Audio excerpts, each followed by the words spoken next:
Before we start the video, please hit the like button and subscribe to the channel. Thank you. And now, let's go. Story 1. First part, https://www.reddit.com/r/nosleep/s/wisg411c0d.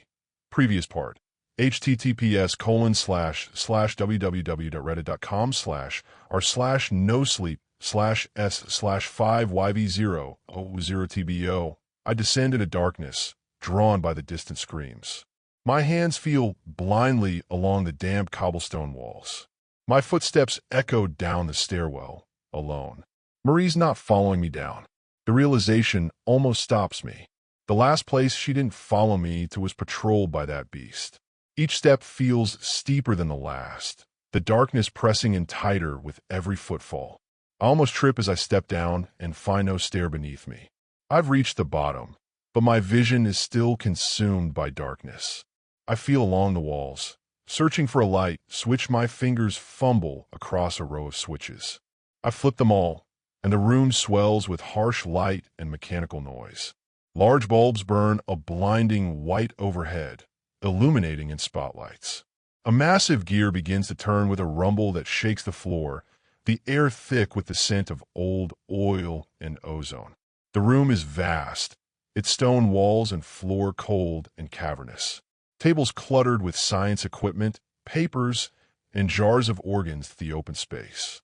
A rusty chain-link fence blocks the only path forward, going from floor to ceiling. Its gate lies open, however. "Master," a woman calls from beyond the fence, soft, familiar. My blood runs cold. It's her voice. My mother's voice. I freeze. Is she here? Has she been alive this whole time? Was Marie lying? Mom! Clumsy footsteps approach in the darkness. A figure comes into the light. I crash to the floor, a scream ripping out of me before I can even think. Oh, poor Al. The monster coos through its exposed, gnashing teeth. Its mouth is lipless, and its eyes are small and black. Metal hooks wrap from inside its mouth to the back of its head. It's naked, grotesquely sexless, its limbs thin but belly bloated like a corpse left in the sun. Needles, each over a foot long, are implanted in its hands as if they're claws. It trudges towards me, shambling as it keeps its hands close to its chest. The metal gate screeches open, swinging inward as the monster lumbers through it. Stay back. I scream, scrambling backwards. The creature continues towards me, outstretching its arms. It's okay, my sweet Al. I'm here to help you. It sings softly, mimicking my mother's voice. The needles get closer and closer as it advances on me. I can see its skin better now. It's a raw pink, covered with burn scars. The stench of chemicals emanates from it. I lunge for the gate. The needles scrape me as the creature swipes. Wait, please. I love you. I hear as I make it through the gate's threshold. I turn and search for a way to latch the gate, averting my eyes away from the approaching creature. My heart sinks, my chest feels tight.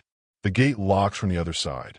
The door opens in their direction as well, so I can't barricade it. My eyes turn to my surroundings, looking for any way to bar the door. But the hall is barren and leads to total darkness. I take my chances and go further down it, becoming blinded by the dark. I go slow, my feet scanning the floor in front of me and my hands feeling along the wall to my right.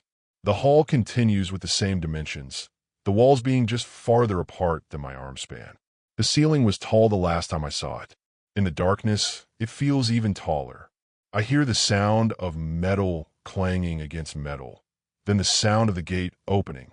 I break into a panicked stride, frantically pushing forward into an ever-consuming abyss. Then the wall to my right gives way and I nearly trip over something knee-high. I've lost all sense of direction. The dark wraps around me like a blindfold. The footsteps of the monster grow louder with each step. I fumble through the dark, groping along boxes and draped furniture. Suddenly I hear something roll my way, and I jump back. Stop. Alan, stay calm. It's a flashlight. A whisper slides through the dark, brittle, and urgent. A flashlight? What? Who are you? I say, peering into the dark the best I can, but seeing nothing. One of yours. You made me to help. Quick, You don't have time. Take the flashlight and go to the lower levels. You'll need it. The overhead lights will send the one down there into a frenzy without Master around. The darkness itself seemed to say, "How can I be? Alan, we don't have time for this." The voice hissed urgently. A part of me doesn't trust it, but the monster is close, and I need light. I grasp around the ground and find it. I turn the flashlight on and wave it around me. I'm in a storage room of sorts, stacked high with crates, chests, and chairs. I'm alone in the room, but I fear not for long. I turn my flashlight towards where I came and see the abomination lurching down the hall. "My sweet Al, please, it's for your own good. I love you so very much, and I forgive you. Stay the hell away from me." Stop using her voice. I scan the room with the flashlight, looking for an exit. There's doors going off to the left and right, and a spiral stairwell that leads further down. I take my chances with the stairs. They're small and narrow, but navigating them is easy with the flashlight. The monster's calls grow distant as I descend. The stairs end, and I'm met with another lab. It looks much like the first one, but there's bodies strewn about. Male and female, old and young. They all either lie upon tables, hang from chains, or are propped up against the walls. I drop to my knees. This is my lab. These are my tools. These are my victims. I did all of this. Details escape me, but I have the most overwhelming sense of déjà vu. I know innately that this is my lab and my work. It feels surreal. My head is spinning. How could I do this? Why would I do this? I hear the footsteps getting closer. I force myself to my uneasy feet and continue forward, pushing away body after body. I avert my eyes from the corpses as possible, but there's too many. They're all in pieces, some haphazardly stitched together. One's eye seems to follow me as I walk past. My foot strikes something, a trapdoor. I swing it open, and there's a ladder going further down. I stare at it, contemplating. I feel like if I go down the ladder, I could escape it. I doubt it could climb, but do I really want to keep going deeper? Is there really more to find? Hawuwawaha echoes up from the opening, louder than ever. I can hear it much clearer now. It's staticky, like it's coming from a radio. I climb down and close the hatch behind me. Story 2. It started late at night. I can clearly remember. Pam was already drifting off as we talked about how loud the music was at the concert we'd been to. After all these years of metal concerts, we agreed things have been definitely louder this time. Hell, we were even discussing getting earplugs for the next one. The Airbnb we'd picked for the night was close to the venue, but in a pretty sketchy area. One of those old buildings with long hallways and thin walls where you can hear everything your neighbors are doing. We were lying in bed, and just when I thought we'd talked ourselves to sleep after all that random rambling, the first scream came. I was almost asleep when I heard it. Help me, Piliasi. The high-pitched cry was distant, but clear enough that it jerked me awake. It sounded like someone sobbing while they screamed, like pure desperation mixed with terror. It seemed to be coming from somewhere outside the building, maybe from the street below.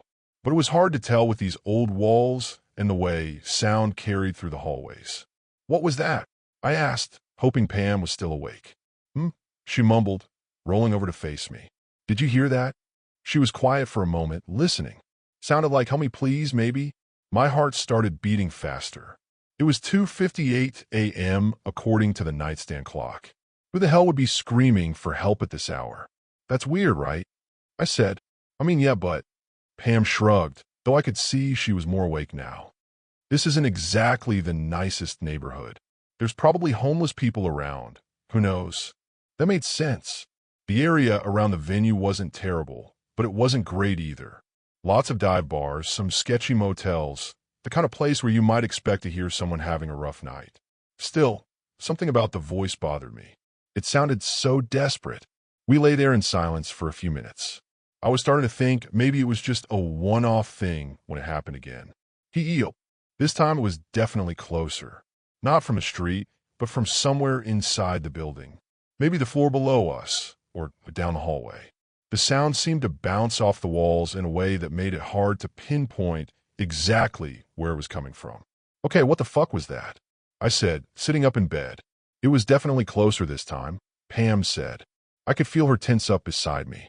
That sounded like it came from inside the building. That's messed up. My heart was really pounding now, but I tried to keep my voice steady. I didn't want to freak out Pam, and honestly, I didn't want to admit how scared I was getting. This kind of thing happens sometimes in my neighborhood, Pam said, though her voice didn't sound as confident as her words. You know, people having episodes, or just drunk hobos. I wanted to believe her, but something felt off. The way the voice echoed, the desperation in it. It didn't sound like a normal argument or someone just being loud. It sounded like genuine terror. We both lay there listening, but everything was quiet again. Just the occasional sound of a car passing by outside and the building settling around us. We both lay there listening, but everything was quiet again. Just the occasional sound of a car passing by outside and the building settling around us. Old buildings make a lot of noise, I told myself. Pipes creaking, floors shifting. Nothing unusual about that. I was starting to relax when I heard the third voice. Here, it wasn't a scream this time. It was barely a whisper, but somehow it echoed inside my head like it was being shouted through a megaphone. The word felt loud, impossibly loud, even though I could tell it was spoken quietly. This time I shot straight up in bed, my eyes wide open. That hadn't come from a hallway or another room. That had come from inside our room. From the corner, near the little kitchenette. Did you hear that? I stammered. Pam didn't answer, but I could feel her sitting up beside me. I reached for the light switch on the wall behind the bed, fumbling in the dark. I flicked it up and down several times, but nothing happened. Of course the fucking lights weren't working. Shit, I muttered, reaching for my phone on the nightstand. My hands were shaking as I felt around for it, knocking over my Kindle and almost sending my water bottle crashing to the floor. Where the hell was my phone? That's when I heard it. A whisper, so quiet I almost missed it. Heal me. The voice was raspy, like someone who'd been screaming for hours until their throat was raw. But it wasn't coming from outside anymore, or from the hallway. It was coming from the corner of our room, maybe 10 feet away from where we were sitting on the bed. My blood went cold. Someone was in here. With us. I finally found my phone and fumbled with the flashlight. My hand was shaking so badly I could barely hold it steady, but when the light came on, I saw something that made my stomach drop. There was a dark shape in the corner, tall but hunched over, standing perfectly still. I couldn't make out any details, just a human-shaped shadow that seemed to absorb the light from my phone rather than reflect it. I wanted to scream, to run, to do something, but I couldn't move. My whole body felt frozen, like if I made even the slightest noise, whatever was standing there would notice me. My heart was beating so loud I was sure it could hear it. The shape started to move. Slowly. It felt as if time was being suspended, but also flying by, but also running out. I turned my head slightly to look at Pam, desperate to see if she was seeing this too, if she had any idea what we should do. What I saw made everything worse. Pam was sitting up in bed, but her body was facing away from me, while her head was turned toward me at an impossible angle. Like someone had grabbed her head and twisted it around without moving her shoulders. Her eyes were wide open, but they weren't her normal brown eyes. They were white, completely white, like someone had painted over them. The only thing I could see clearly in the darkness were those horrible white eyes staring right at me. Then her mouth started to open, slowly, wider and wider, until her jaw was hanging open further than any human mouth should be able to go. The white glow from her eyes cast just enough light for me to see in her mouth, and it looked like it went on forever. Just darkness stretching back into nothing. Then everything went black. When I woke up, it was morning. I could hear traffic outside. Normal sounds, normal light. I sat up in bed, my head pounding like I had the worst hangover of my life. Pam was already awake, sitting on the edge of the bed with her back to me, brushing her hair.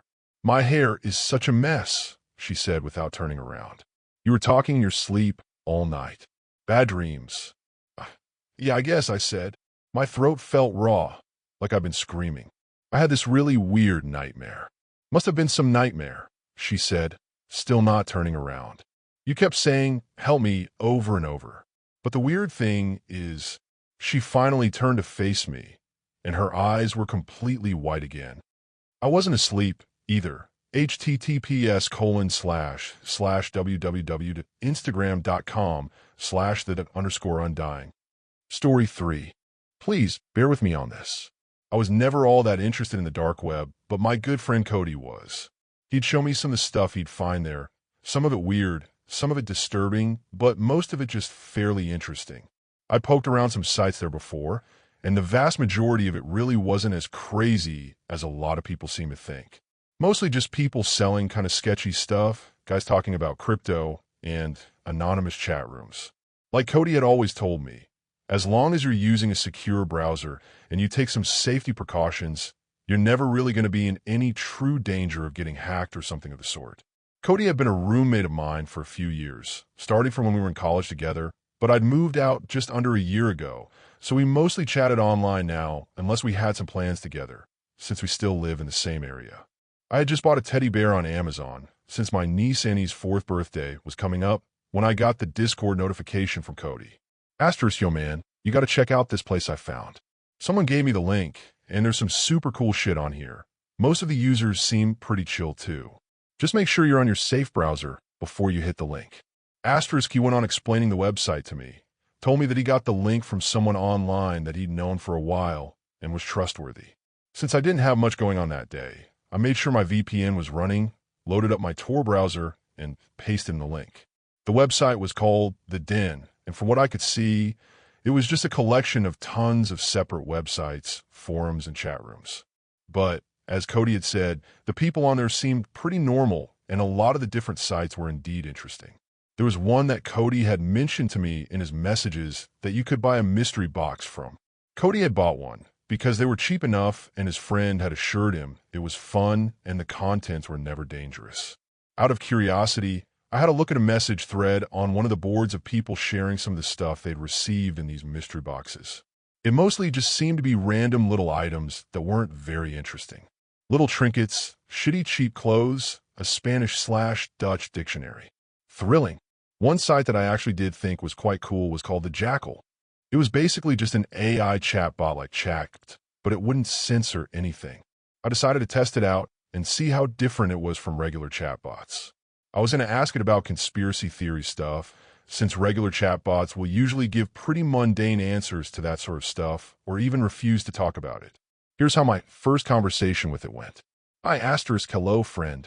What do you desire from the Jackal? Asterisk, are aliens real? Asterisk, do not ask the Jackal foolish questions, child. Of course life exists beyond Earth. Asterisk, I mean, we've never seen them. Asterisk, why would a species that views you the way you view a colony of ants show this planet any interest? Much like the relationship you have with the Jackal, they would only come if they had something to gain, something a species capable of traversing the very stars would never find in this meager planet. Asterisk, hey, I'm not trying to get off to a bad start with you, dude. I just thought you seemed interesting. Asterisk, that is fine, friend. Is there anything else that you desire? Asterisk, that probably gives you an idea of what the Jackal was like. It was a lot more fun to fuck around with than a regular chatbot. The Jackal was a lot more willing to speak about controversial subjects than a regular chatbot, too. Like, for example, I asked it about Jeffrey Epstein, and it sent back a massive list of the flight logs. I know they're public now, so it's not that crazy, but still more than you'd probably get from the likes of Chat. I made note of the URL for the site. It was definitely pretty cool. I spent a little while looking at some of the other stuff in the den before logging off and going about the rest of my day. The next morning, when my mail arrived, I was annoyed to see I didn't get the teddy bear I'd ordered for Annie, since I was promised next-day delivery. Later that day, however, I got an email titled "About your purchase," which I assumed would clear things up, but didn't. Here's how it read. Dear customer, asterisk, we would like to apologize for you not receiving your order on the promised date. Our delivery man, Tim, had a malfunctioning GPS. As compensation, you will receive an even better service once this issue has been rectified. Thank you for your understanding. Asterisk, get pranked naturally, I was pretty confused by this. Obviously, the email wasn't from Amazon. There wasn't even any sender address, so I just disregarded it as some sort of weird spam. It weirded me out a lot, and I was still pretty miffed to have not gotten my actual delivery, but I moved on. That evening, I went out for drinks with Cody and some mutual friends. I chatted with Cody about some of the interesting stuff I'd seen on the Denver. We had a good laugh about it. I asked him if he tried the Jackal. No dude, haven't seen that one. Certainly sounds cool though. Oh damn. You should look for it sometime. I think it's something you'd enjoy. Oh, and that mystery box you got sounds like a waste of money, man. Everyone I've seen that ordered one just got random bullshit. Well, I've always liked to think I'm a lucky guy, he laughed.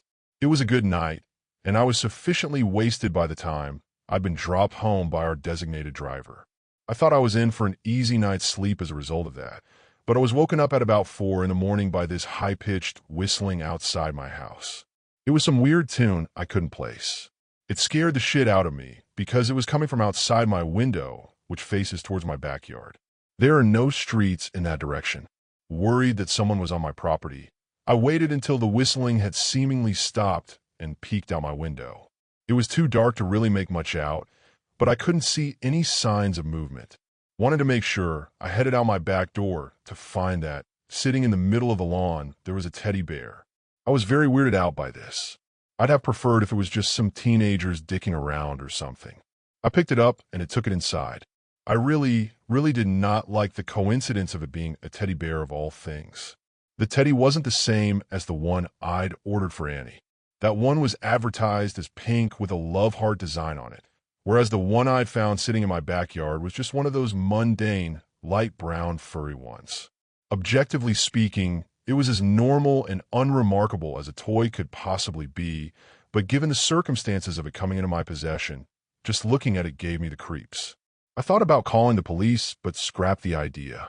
In my town, there's only a small handful of active cops, and they're all older guys who don't really do a ton since not much of interest really happens here. I had a feeling they'd just disregard it as a weird prank and tell me to keep my doors locked. The only potential evidence I had other than the teddy itself was an email without any address attached that they just think was random spam. And to be honest, I was hoping that was all it was too. I realized then that it was one of those teddies that can speak. You know, you give it a squeeze, and a speaker inside the bear says something in a cartoonish voice. I gave a test and found that the teddy had a few different messages it cycled through. I love you. You're my best friend. Give me a hug. Stuff like that. However, there was one thing it sometimes said that was very different.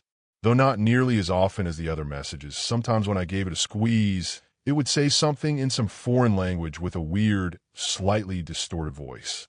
It sounded European, but I couldn't be sure. Whatever the message was, it was always the same one when it did come up, and it was quite long. This creeped me out even more, but thankfully I did actually have an idea. My sister, Ellen, happens to be really interested in linguistics and is semi-fluent in a bunch of different languages. Annie is her daughter, by the way. It's funny how things sort of came full circle there in a way. My sister's a really nice person, and she doesn't have an easy life as a single mom. So I felt bad involving her in this. But it was the best I could think of since Google Translate's microphone feature couldn't seem to make out whatever the teddy was saying. I got a recording of the phone message and sent it to her asking if she had any idea what it meant. I lied and said I found it in a random YouTube video I was watching since I didn't want her worrying about me.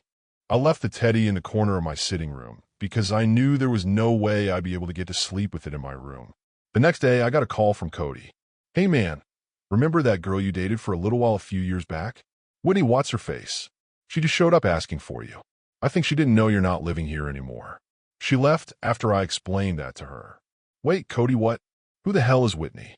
I don't understand, was all he said before abruptly hanging up.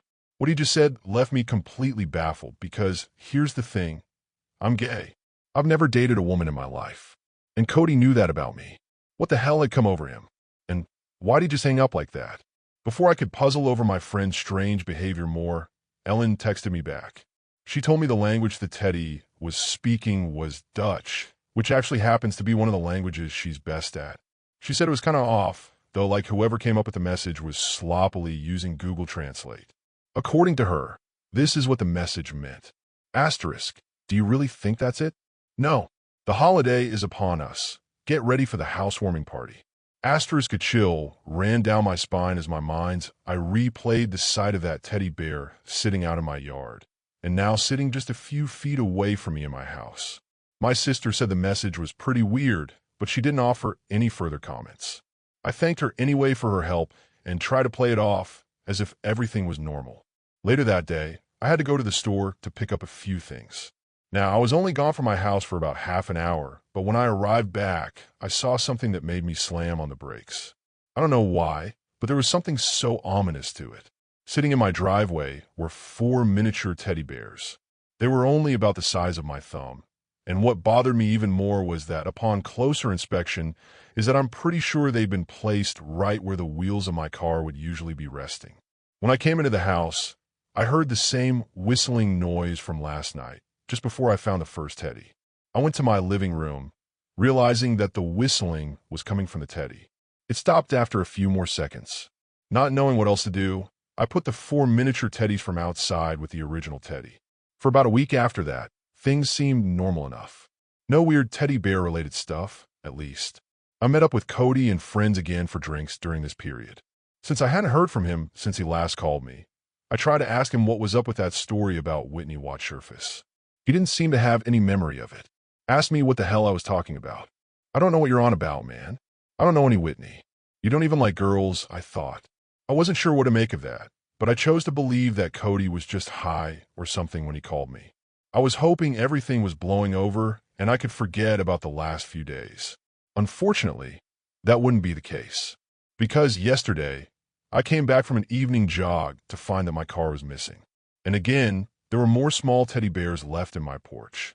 I was sure by now that whatever this fucked up prank was, it was linked to that weird email I'd gotten, so I was going to demand them for answers.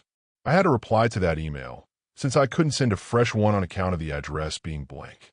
I told them I knew it was them that had stolen my car, and I wanted them to stop fucking with my life, or I'd go to the police. I was planning on going to the police about my car anyway, of course, and as I said earlier, I highly doubted the ability of the cops around here to do anything about the weird emails, but they didn't need to know that. I got a response only a few minutes later.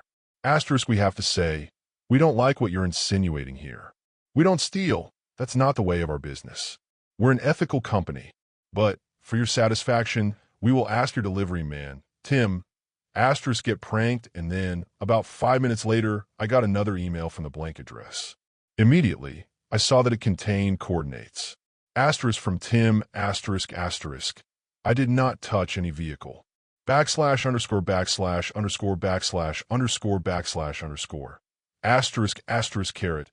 Oh. Asterisk asterisk in. Backslash underscore backslash underscore backslash underscore backslash underscore. Asterisk asterisk caret. Oh. Asterisk asterisk W. Asterisk get pranked. I plugged the coordinates into Google Maps and realized they were only a mile or so away from my house. I know it was dubious, but something just compelled me to go. I walked all the way over, and the coordinates lead me to a public parking area where I saw my car. There weren't even any signs of it having been broken into. It was in perfect condition, and there were 2 things sitting on the bonnet, another teddy and a clock. I thought back to the email. This Tim guy apparently didn't touch any vehicle, yet he had the coordinates for exactly where my car was.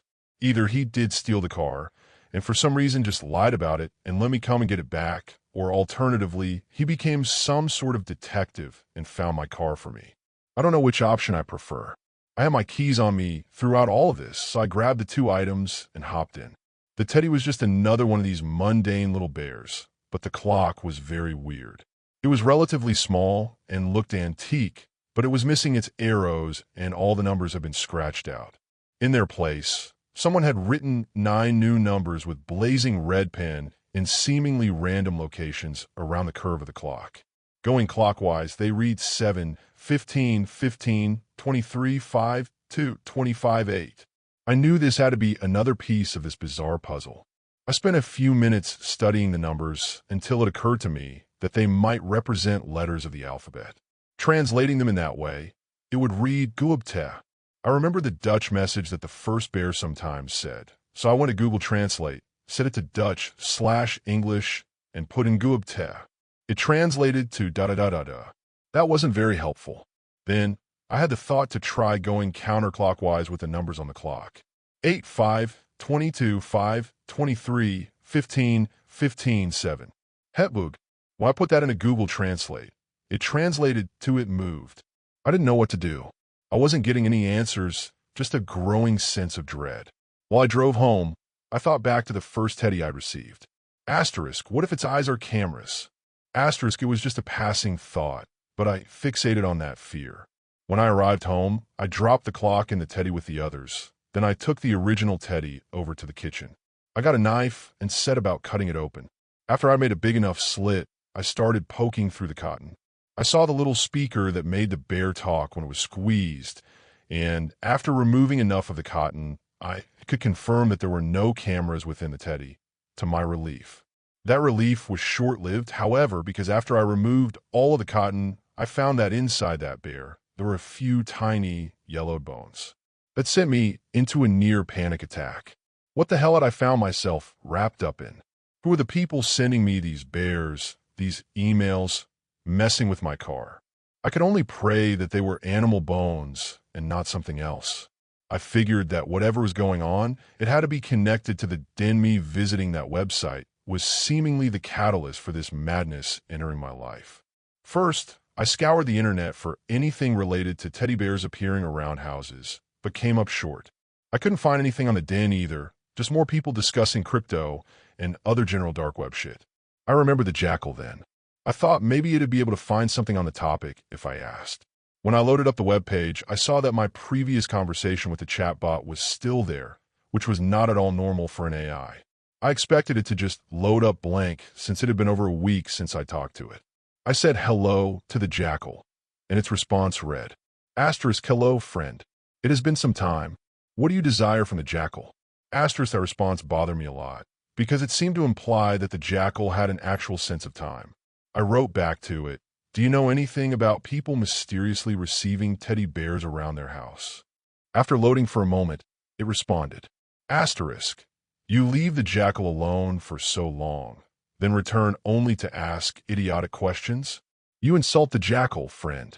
The jackal knows nothing of these teddies you speak of. The jackal is growing irritated at you, friend, and it now desires something as consolation. The jackal will not give you any more assistance with your trifling matters until you repay it. Asterisk, what? How am I supposed to repay you? Asterisk, the jackal desires more knowledge, friend. It has given you a great deal of information, and it wishes to learn more in return. Asterisk, but you're an AI that can scan the web for any information. What the hell kind of knowledge am I supposed to give you that you couldn't find on your own? It didn't respond after that. I tried sending it more messages, but it wouldn't say anything. Defeated, I went to bed. The next morning, I had a rather large package delivered to me in my mail. The cardboard of the box was painted black, which struck me as odd. When I looked at the tag on it, I realized there had been a mistake. It said, for Mr. Cody G. I decided I'd just ring Cody and let him come over to collect it. We needed to have a discussion anyway. When he arrived and saw the package, he seemed suddenly surprised. Dude, this looks like the mystery box I bought from the den. How the hell's it ended up at yours? I didn't know what to say. There'd just been too many coincidences in all of this. Someone was conspiring to maliciously fuck with my life, and everything seemed to point back towards the day I clicked that link to the Denver. I told Cody about everything that had been going on, the teddies, the emails, everything. He said he'd never heard of anything like this before, and I told him how much his story about Whitney Watchsurface had bothered me.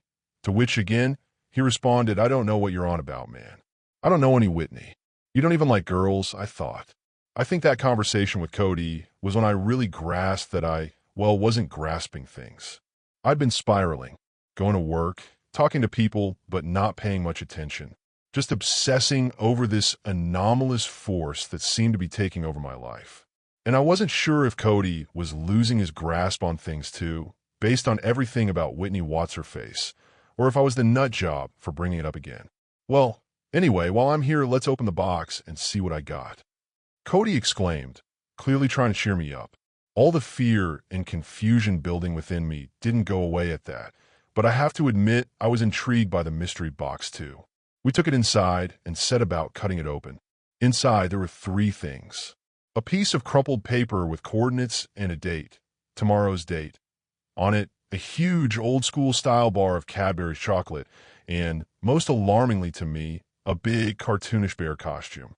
That's all I've got for now. We hopped into Cody's car and took the contents of the box with him.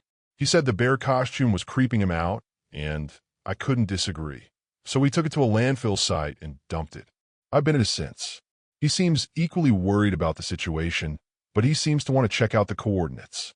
Says it's the only way we're going to get answers. That's the thing, you see. We plug in the coordinates on Google Maps, and they're directing us to a clearing at the edge of a big woodland area, only about 15 miles from Cody's house. And as much as I don't like it, as much as it scares me, I think I'm starting to agree with him.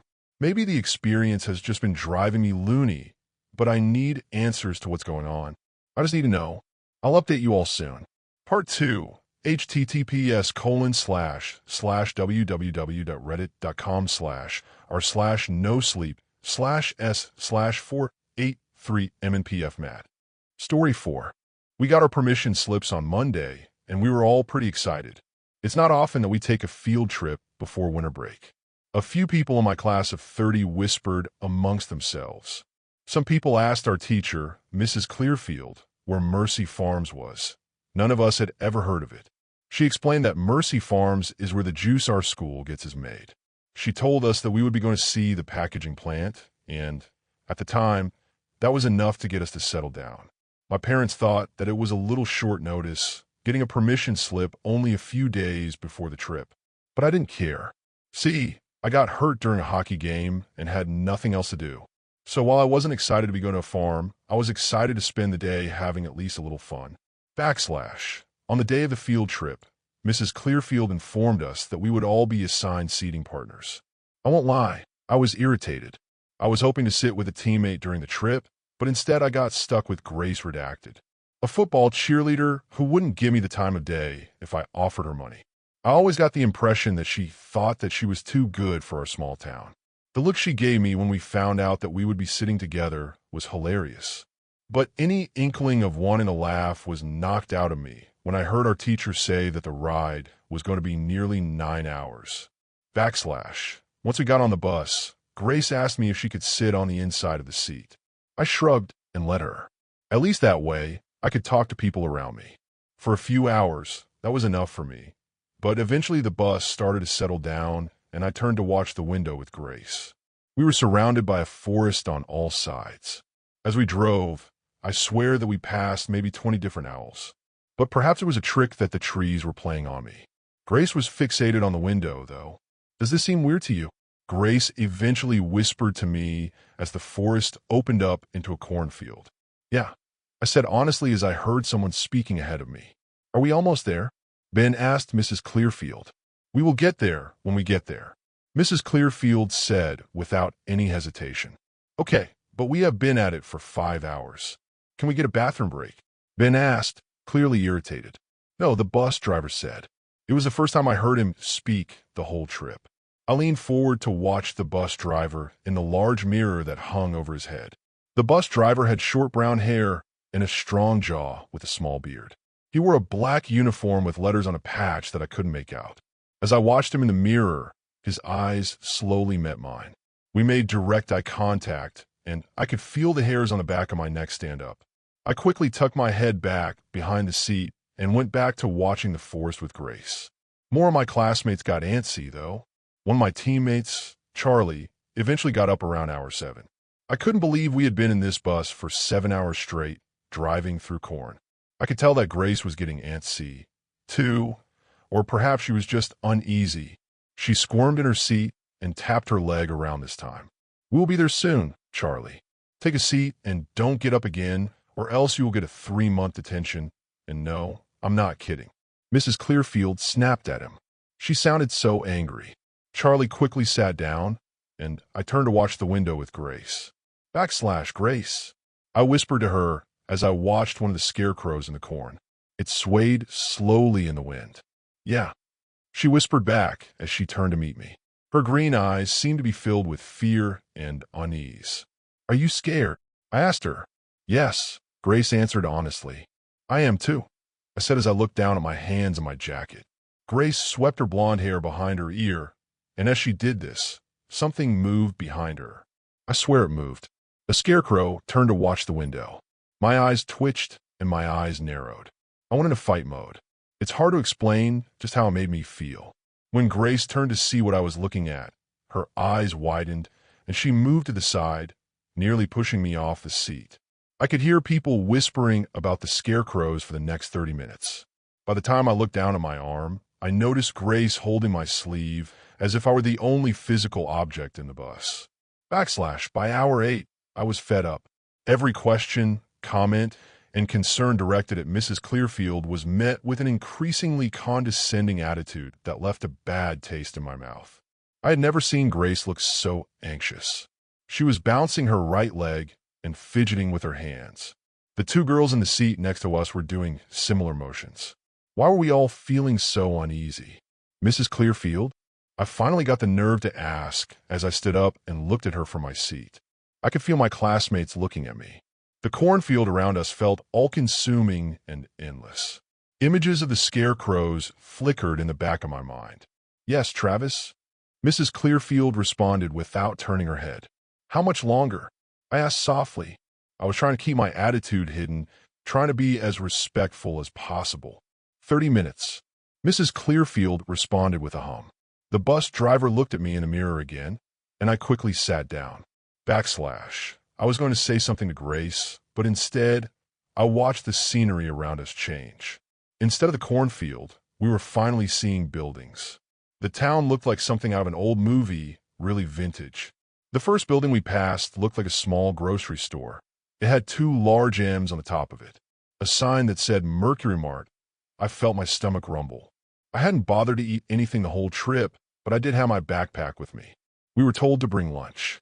I couldn't bring myself to sit down and open it, though. There were smaller houses, too. They were kind of pretty in a way. Each one was painted blue, white, and sometimes red or yellow. We passed a black house with a large fence.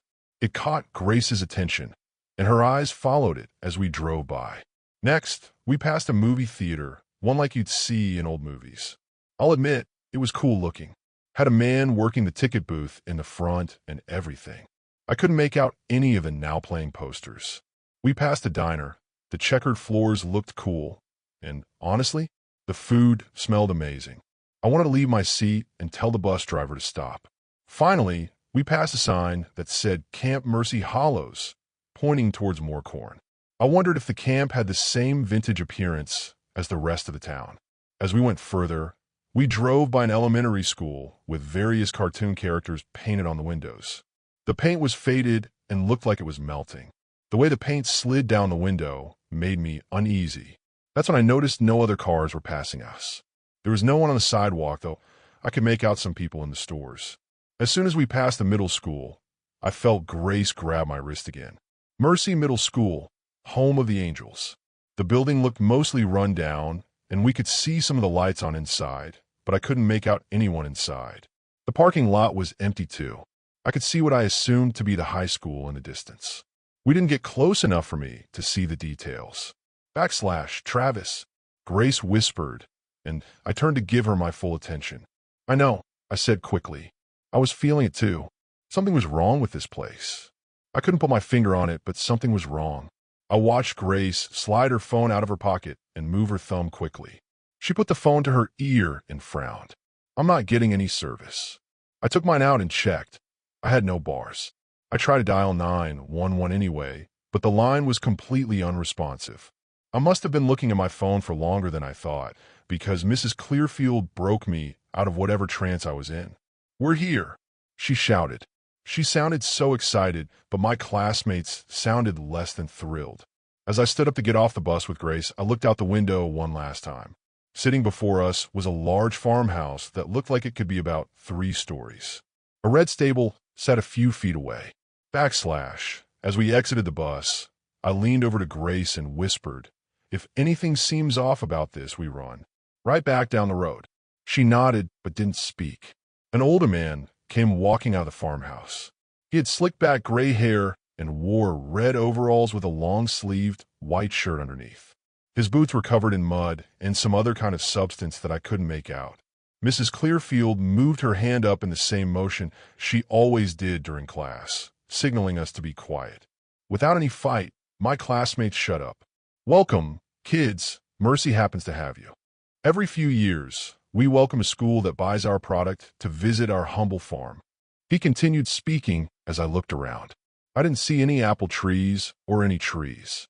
Did our school serve grape juice? I couldn't remember. I normally brought home lunch. Our farm was first founded in 1630, and ever since, we have been producing world-class juices and steaks. Please follow me to the stable so that I can show you our process, he said with a warm smile as he motioned for our group to follow. As we followed our classmates, I could hear something moving in the corn around us. I figured it was just a bird, but everything around us made me feel uneasy.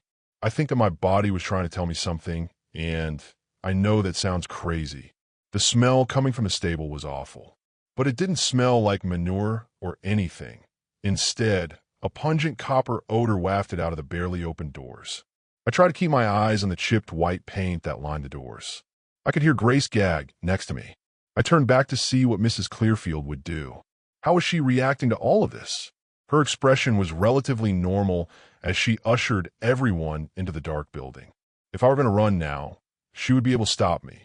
As soon as the last of my classmates went inside, the doors closed and the lights roared to life. There were no animals in here, and since I wasn't in the front of the group, I couldn't see what was making people back up. Before I could process anything, the whole stable broke out in screams. I was nearly trampled.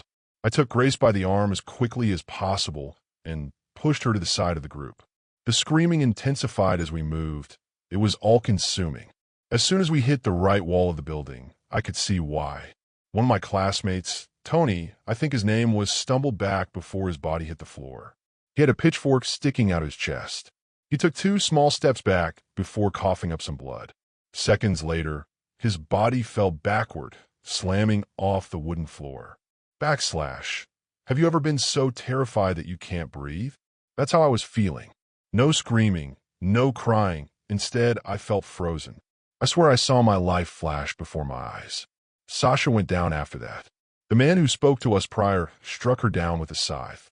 It was one swift motion, splitting her neck like it was made out of fresh bread. Blood sprayed out of her like a sprinkler. We have to run. Grace snapped at me as she took my wrist. She didn't have to drag me to get me to follow her. We followed the rest of my classmates to the back of the stable. I swear that I had never moved so fast.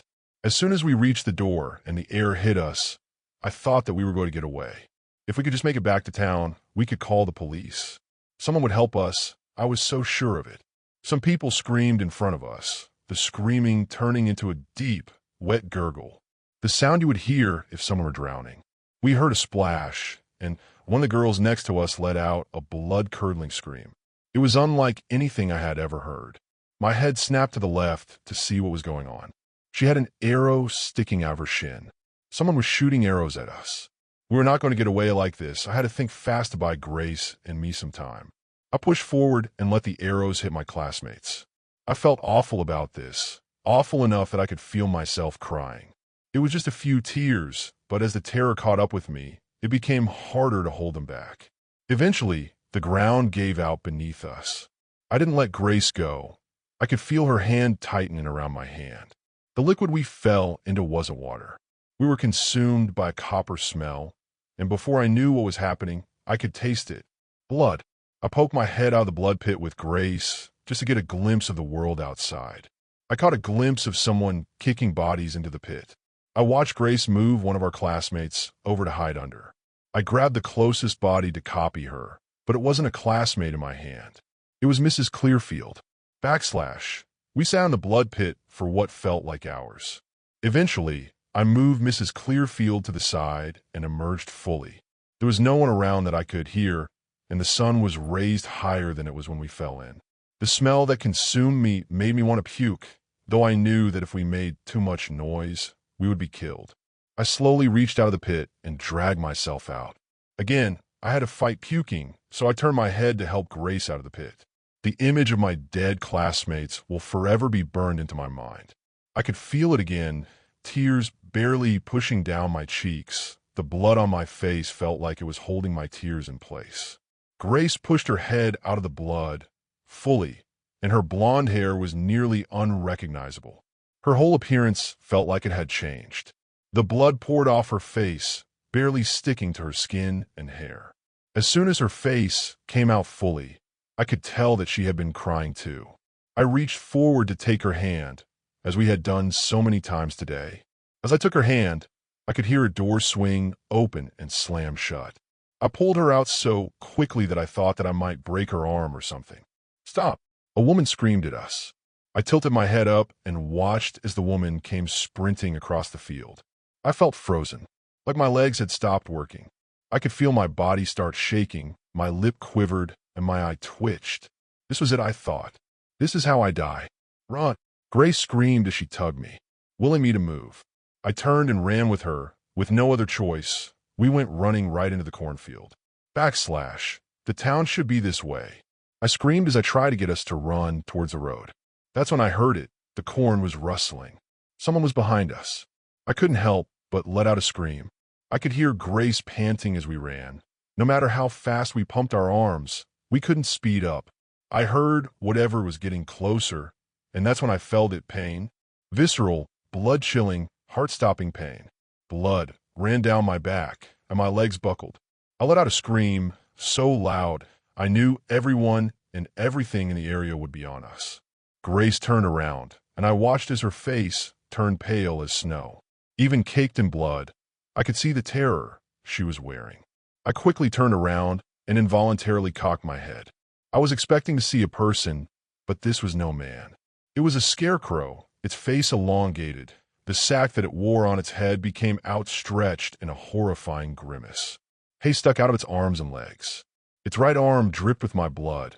It had lashed me. The checkered shirt the creature was wearing was caked in dry blood. Its jeans were tattered, so we could see it was completely made of hay.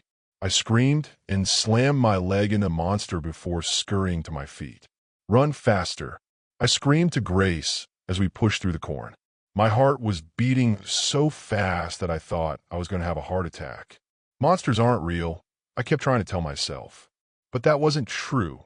They're real, and one is going to kill us. I turned my head back a little to see if it was gaining on us. The scarecrow ran with its legs going as high as possible. Its arms pumped with such power that I was surprised that there wasn't a human inside the suit. "Grace! It's picking up speed!" I screamed in horror. "Shit!" Grace gasped. She was running out of breath. I could hear it, and before I could reach over to help her, the scarecrow slammed in her back with enough force to send her flying forward. I reached my hand forward to catch her and found myself tripping and falling, landing on concrete. Sweet, beautiful concrete. I pulled my scraped, bloody hands from the concrete and looked at Grace. She had slammed right into a parked car. Fresh blood pooled from her nose, and tears streamed from her eyes. Seeing her cry, it made me mad. My hands moved before my body could process what was going on.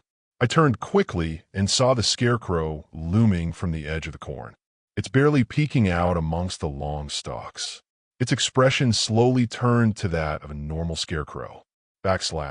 Grace, come on, it's not following us. I gasped as I forced myself to my feet and took her by her arm. "Okay, Grace exhaled as she held her nose for a second. If I knew how to hotwire a car, I would have, but we had to run down the street. We were slower now, though, and I was limping. My whole body trembled, shaken with terror unlike anything that I had ever felt. I listened to Grace sob for about 20 minutes before she gasped, and we continued down the street. Eventually, we found ourselves at the diner we had passed. I figured that we had cut through the corn faster than I thought. Excuse me? I gasped as I limped over to the counter. People around us were staring at us, some in shock and some in disgust. "Ma'am," I asked the red-headed woman in front of me. Her hair was done up tight, and she wore a blue shirt and white apron. Her makeup was very bright, and for whatever reason, she didn't seem bothered.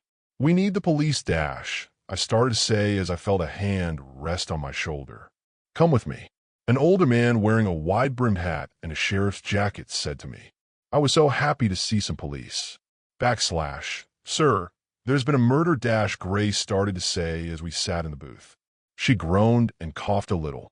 When I sat down, pain shot through my back and into my legs. I couldn't help but whimper. My hands were still trembling. "I know. I was informed about an outside bus arriving in town a little too late. You might have noticed that there's no police force here. And well, that's because Mercy was once a pit stop town. No help is coming for your friends. he said seriously as he reached into his pocket. I watched tears slide down Grace's face. It felt like I couldn't breathe. You can call for more police. I hissed a little too loudly. Why didn't anyone around us see how serious this was? Everyone was acting so normal. No, I can't. Listen to me carefully. Mercy is not a normal town, and while I would love to give you the details, there's no time for that, he said as he put $600 on the table. That is for food, water, and a place to stay. When you get home, it is unlikely that anyone will remember you existed. Don't come back here. He rose from his seat. I have another case. Sit on the bench out front and catch the bus. The man said as he exited the diner and walked towards his car. I finally let myself cry. My body was at its breaking point, and any bravado I had was gone. Fear overtook me, and I sat there for a minute sobbing, trying to catch my breath. The woman behind the counter eventually brought us each a glass of water and left it at that. I gulped down the glass and grabbed the cash before forcing my sore body to its feet. We have to go. I whimpered to Grace, once again offering her my hand. Yeah, we have to go. Grace whispered and took my hand. We walked to the bus stop together and slowly sat down. The bus came in a few minutes, and it was surprisingly fast.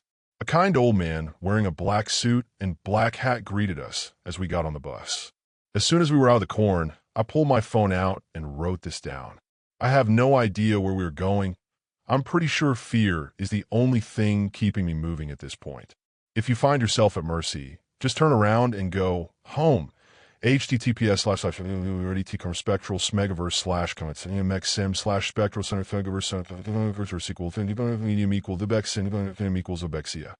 Story 5. What did I just witness? Dad killed himself, didn't he? I thought he died of skin cancer. I don't understand. Why does everything I find just lead to more fucking questions? What did Dad mean by loving his children but despising his child? I sat on the couch in silence.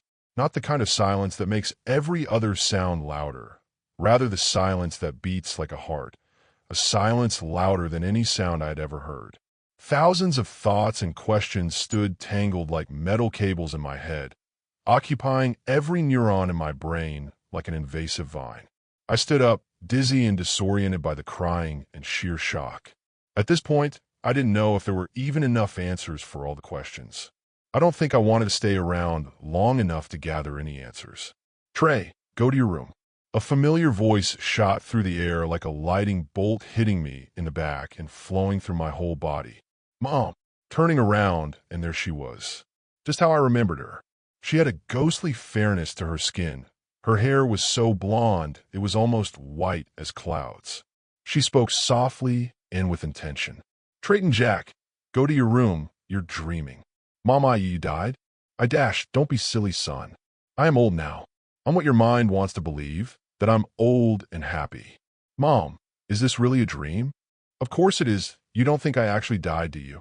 I didn't know what to think anymore. This didn't feel like a dream. If so, where did I go to sleep? Was opening the box a part of it? Crawling through the attic? A dream would explain all of this insanity. Maybe I wanted to believe this was all a dream. Maybe I wanted to believe going to the hardware store was a dream too. Maybe this having all been a dream, I would wake up at my house in Oklahoma, happy and safe. Mom, I don't know what to believe. I just wish this weren't a dream. I wish Dad never made you leave. I wish we could have all been a happy family. Once again, the familiar sting of tears swelling up started to grip me. I know, son. I wish I could have seen you grow up, but you know, couldn't stand being here anymore. Did you have to leave, Mama? Couldn't you have taken us with you? She started to sniffle, as in stage 1 weeping. I feel so selfish that I didn't. It haunts me every day. She put her head into her hands and started to cry, her blue lips poking out just below her pointy nose. I love you, Mama, I said, going in for a hug. We embraced. Her skin was cold and slimy. Her hands were ice cold, and her skin shrunk around her fingertips. Through tears with my face buried in her shoulder, I said, Do you remember when we were 5 and went to visit Grandma and Grandpa in Kentucky? Yes, I do, son. You tripped and dropped Grandma's apple pie. Yes, son, I do. We all laughed, and we and Grandma made a new pie. Yes, Mama, and we ate it with homemade ice cream around the fireplace. Yes, son. Such great memories. I love you, Mama. I Lulu. Luvi, you too, son. She seemed unfamiliar with the words. It's way past your bedtime, Trey. It's almost time to wake up. Okay, Mom. I'll just head to my room then. We squeezed each other tight, and I departed for the stairs. As I walked up the stairs, I walked with dread. You see, I never met my grandma and grandpa, and even so they lived in Maine, not Kentucky. I walked back to my room, shutting the door and locking it. I turned off the lights, but I wasn't going to sleep, especially not after that. I wanted to believe it was a dream so hard. But no matter how hard I tried to wake up, I couldn't sleep. If this wasn't a dream, then Dad did kill himself, Mom died having Haley, and Neil lied to me about Dad's death. What the fuck is going on? I had to get answers, and to me there was only one place to get them. Dad's room. Sneaking once again down the hallway, I tried the door to Dad's room. Locked. I needed to find a way to get this door unlocked. That's when an idea came to me. When me and Neil were in our early teens, we would sneak into Dad's room to steal cigarettes while he was passed out drunk. To unlock the door, we would use a bobby pin or something similar to turn the lock from the other side. Now I just needed a bobby pin, not to steal cigarettes, but secrets. I'm sure Haley has some in her bathroom. Sneaking over back to my room and grabbing a bobby pin, I unlocked the door and peered inside. His room was just how I remembered when I left. No hospital bed, no monitors, nothing medical except for 2 or 3 heavily reused brown, stained syringes on the ground next to the king-sized bed. I never thought he'd get that low. I started searching the room. Dad seemed to become a hoarder of family heirlooms in his final days. Pictures of a once happy family scattered across boxes and broken frames. Old VBS arts and crafts sitting beside them on window frames and desks. I searched for about 10 minutes. Nothing. Just old family photos. It wasn't until I searched his bedside drawer when I found something useful. A parchment folded into a neat square in an otherwise empty drawer. It was coffee-stained, and the bottom left corner was burned. I unfolded it to see the words Gilbert and Sons Mining LLC stamped across the top. The handwriting was difficult to discern, but it looked like a set of instructions. Grab a lock of hair, a vial of blood, and a picture or rough drawing. It does not have to be a good one. Intention is all that matters. Carve a stone box from the stone of nearest cave and place each of the items inside with soil, sticks of an oak tree, and leaves. If you follow the instructions correctly, you should be able to see your wife again. Written below all of that in bold read, one other thing. It will demand a living sacrifice. The name at the bottom was signed David Tiger. I knew that name. He was a Native American man who worked with my dad for the mining company. He was also an unofficial medicine man for the local Cherokee tribe members, though many considered his practice to be sponsored by evil spirits. What the fuck? I whispered to myself. What the fuck did you do, Dad? I didn't do anything, you little shit stain. I whipped around, and in the doorway stood Dad. He was standing taller than he was alive. He looked like a corpse that had baked in the sun, his face covered in blood and red and white lumps folding over his body. Why do you keep looking for answers, Trey? There's nothing for you in here. I stood there frozen in place. The all too familiar fear I knew and hated rushed me like a swift and powerful wind. Do you really want answers? Then find me. As he spoke, the flaps of skin from his blown, open scalp would jump and flop like fish dripping with blood. WH, where will you be? The cave. You know, WH, which one? His voice changed pitch and resembled a growling hound when he stuttered. Okay, I sheepishly muttered. I'll see you there. He lumbered out of the hallway, and when I went out to look, he had disappeared. I had to sit down. I started to hyperventilate and shake violently. This wasn't happening, was it? If it was then, why was it happening to me? The cave my dad talked about was a natural cave near our house about a mile away deep in the woods. I wasn't going to leave without Neil, but when I went to check his room, he was gone. Where'd he go?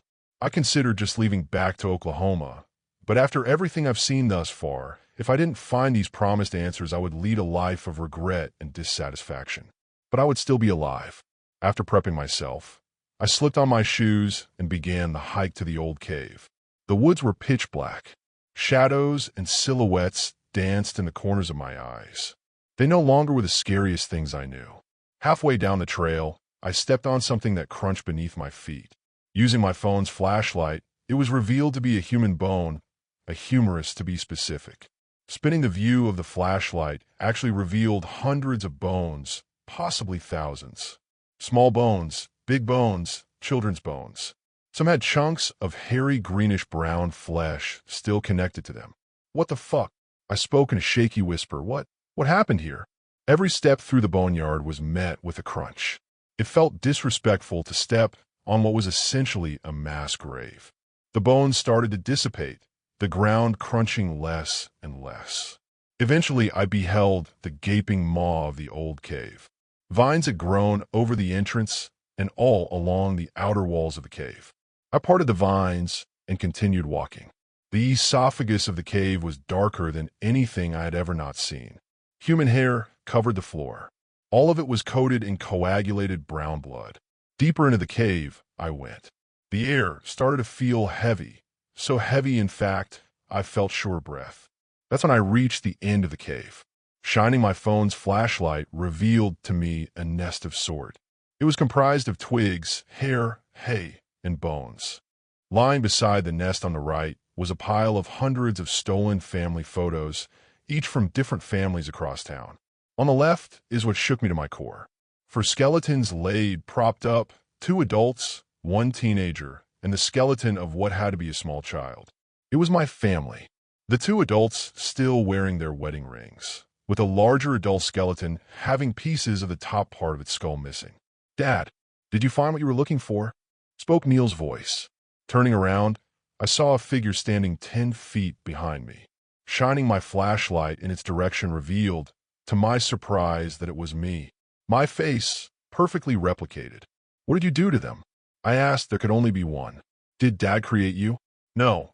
I was here when man first created fire. If you have my face, then why don't you sound like me?" The imitation took a step closer. "Because there can only be one." It started to move closer, slowly moving towards me. It switched its voice to Haley. "I watched you grow up. I watched you all grow up. So innocent." It stepped closer, switching its voice again to Mom's. "For years I planned on how to get you back here. My hunger became unbearable." It stepped closer still, its hands transforming into massive claws. It spoke again, this time in Mr. Smith's voice. "For the past few days, I salivated at the thought of my limitless hunger becoming satiated." Stepping ever so closer, it switched voices again. Only this time it used every voice it collected at the same time, resulting in a pained and barely legible cacophony of voices, as if I were standing at the gates of hell and could hear the agony of millions of sinners. There can only be one. It lunged at me. It ripped through the air like a beast towards prey. Survival took over, and grabbing a rock, I just barely swung in time to knock it down in mid-air. This gave me a hopeless opening to run. I ran through the cave somehow, not tripping on any of the rocks or slipping on the hair. The angered shriek of 1,000 familiar voices all at once echoed through the cave, and loud, thunderous footsteps started charging forward towards me.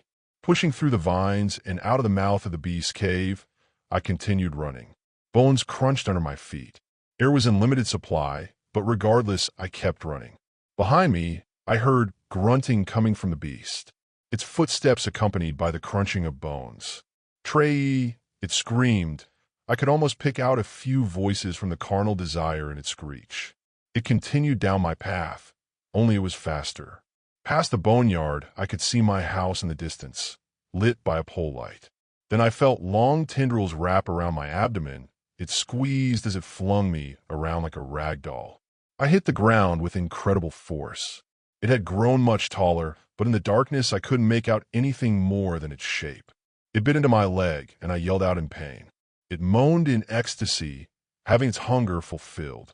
Full of adrenaline and having nothing to lose, I hit its gaping maw with all of my strength, and it let out a deafening screech.